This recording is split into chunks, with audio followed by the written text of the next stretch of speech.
With Election Day just a couple of weeks away, the Better Business Bureau is warning of scammers hoping to capitalize on all the excitement. Now joining us this morning is BBB's Veronica Craker. Veronica, thanks for joining us. Thank you. All right, so tell us, how are scammers using this election season to capitalize on this? Well, scammers are opportunists, so they're going to use any excitement that's happening to get to their advantage. And right now, BBB just wants to warn about phone scams that they might be using, where they'll be calling, pretending to be pollsters, fundraisers, looking for volunteers, or even impersonating the candidates themselves. Gotcha. So tell us a little bit more about the tactics these scammers are using and exactly how they benefit from polling.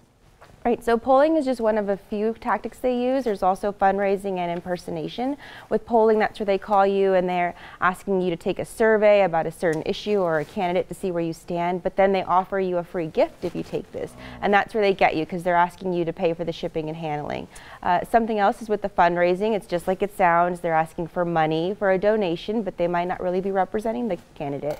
And then finally, with impersonation, this is where they actually pretend to be the candidate calling you, asking for money. And in some cases, they'll pretend it's a robocall from a candidate, so they'll lift recordings from an interview or a speech, again, to just try to convince you that it's real. And then if you want to make a donation, they'll switch you over to a real person and you can give them your, financial information. Gotcha. So the question, of course, we all want to know, how can people avoid these scams while still participating in polls and doing everything else election season has? Right. Well, there's a few things you can do. One is by donating directly. Instead of waiting for a phone call, maybe you go online or you go to a local campaign office and donate, directly to who needs the money. And definitely research who you're giving your money to. You want to know who's representing the candidate, where your money should go, who do you make your check out to, so that you know exactly where it's going. And then also watch out for spoofed phone calls. If you get a phone call from someone, it can appear to be from a campaign office, but it's really easy to trick caller ID these days.